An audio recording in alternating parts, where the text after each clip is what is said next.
Hello, and welcome to the Writers and Illustrators of the Future podcast. This is John Goodwin, your host. Today's guest is Illustrators of the Future winner, Yingying Jiang. Welcome, Yingying. Thank you. Thank you for having me. So, first of all, congratulations on being a winner. Thanks very much. So, you're from UK. So, how did you find out about Writers of the Future or Illustrators of the Future? So I found out through a friend, and she's an aspiring writer, and she had entered the competition several times. And one day she told me that, there's an art component of this competition. Do I want to enter? And I thought, it was very interesting, so I did, and I'm glad I did. And it's funny because throughout the process, my friend and I, we often joked about getting selected and, being able to attend the workshop together. And I'm a little bit sad that she's not here with me today. Huh. But, I am rooting for her for, future contests. In the future. Oh, yeah. Good.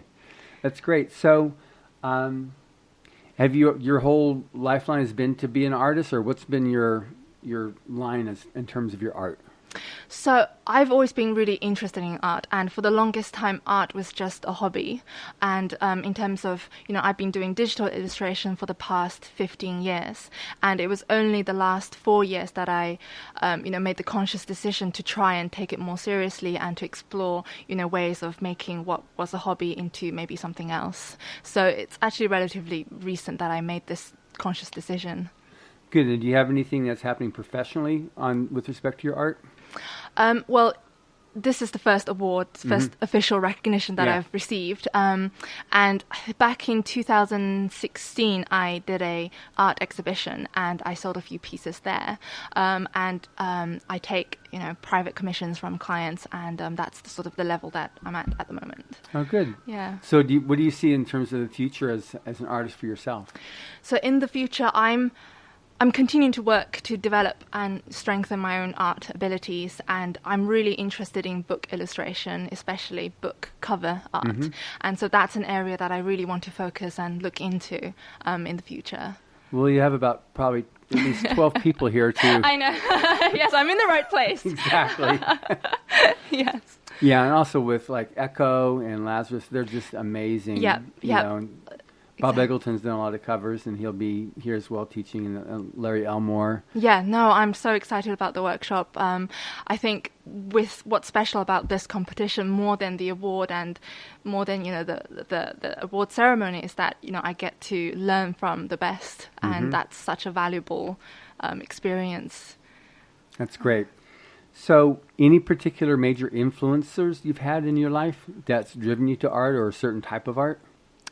I really like, I'm just trying to think, so William Waterhouse, he's one of my favorite painters, and actually he influenced one of the drawings that I did that I entered for this competition. He painted a painting called The Lady of Shalott, and I did a tribute to that painting, and I just love all of his drawings. I love the way he can just create, so many different emotions just from characters, their expression and their pose, and I think he's really influenced me in what I draw. Yeah, I mean, when your original submissions came in, it was like, okay, here's one of the winners, and then we said, wait a minute, that looks like a lot like a Waterhouse. Yes. I had several discussions with Echo and Lazarus about it, and said, no, this is called a tribute piece. Yes. And it was concerned what's happening here, because it looks very Waterhousey. And then he said, no, it's a tribute piece. I said, oh, I got it. So obviously she really, really likes Waterhouse. I do really like him, yes.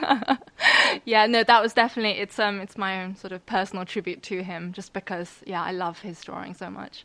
Well, that became very, very clear with your submission there. Yes. So, on your journey as an artist, have there been any sidetracks where you got discouraged and went off of it and then came back on, or has it just been a steady plodding forward and improving?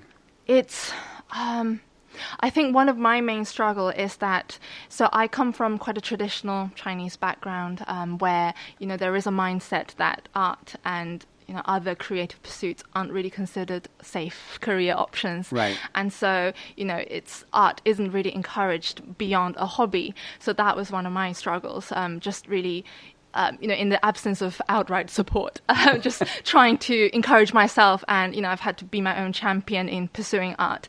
And sometimes that can get quite tiring. And also I don't have any sort of formal training in art. Like my university degree was in biology, and so sometimes I find myself questioning, do I actually have the right skills? Am I good enough? And so that's why actually winning this competition has meant a lot, because it's a recognition that I am doing something right and I've got the potential for it. Oh, that's amazing.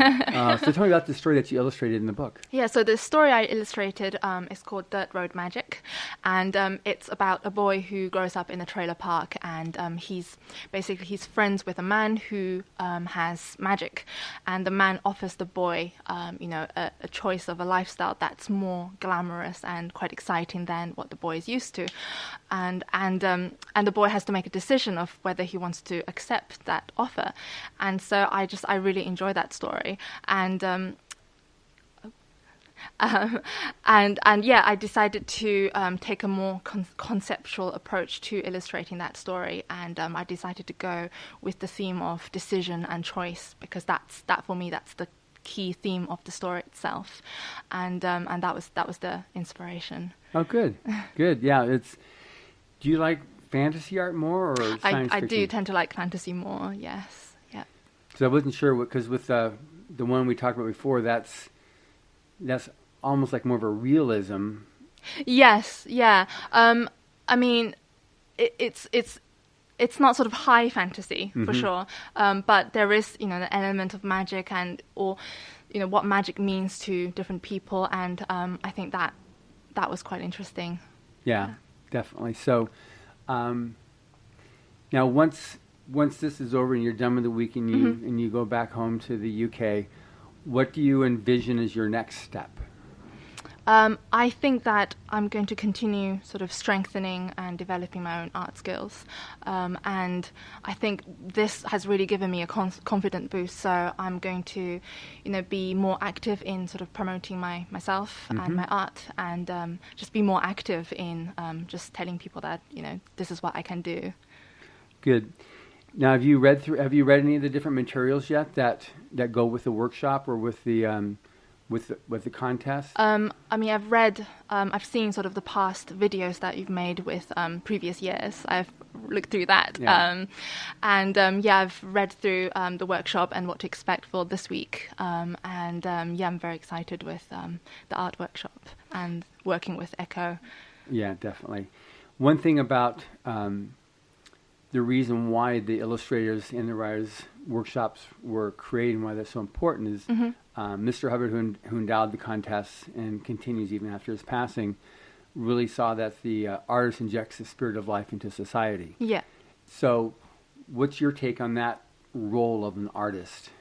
I think it's very important. I mean, with art, I think art transcends barriers. It transcends race, ethnicity, and so it's very important to, as an artist, to create.